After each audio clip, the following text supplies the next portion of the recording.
well done a lump, y'all.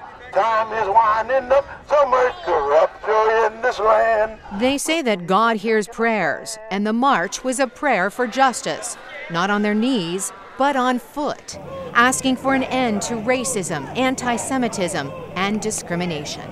No justice! It's not a black issue only. It's also an issue for Jews. It's an issue for everybody because all of us have some piece of who we are that's targeted by these groups. By these groups, Lynch is referring to a deadly incident 2 weeks ago in Charlottesville, Virginia.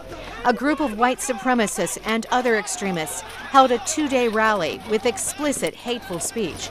One white supremacist demonstrator rammed a car into a crowd of counter-protesters, killing one woman and injuring 19 others. Since then, many say the country has taken a step back in time and is now dangerously divided. And we have to call it what it is. White supremacy has got to go. Reverend Joanne Hilton wrote her doctoral thesis on the importance of social justice in worship services. She says it's up to religious leaders to teach it and preach it. As people have gone to sleep, they think that we're in a post-racial society, and we're not. It's just that it has been hidden or it went underground. But now with this new president, they've come back up ground. And he's trying to eradicate it. Don't know really what his agenda is, but his agenda that doesn't promote justice.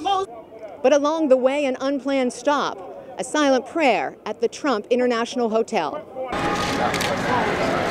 Amen. Many walked this route before, during the civil rights era in the 1960s. Now, with the next generation. When we see injustices going on in this nation, that we have to stand up and have our voices heard. The march ended at the U.S. Department of Justice. No immediate comment from the Trump administration, but shortly after the violence in Charlottesville, Attorney General Jeff Sessions said he shares the views of the president. Racism, white supremacy is totally unacceptable. That may not be enough for this crowd.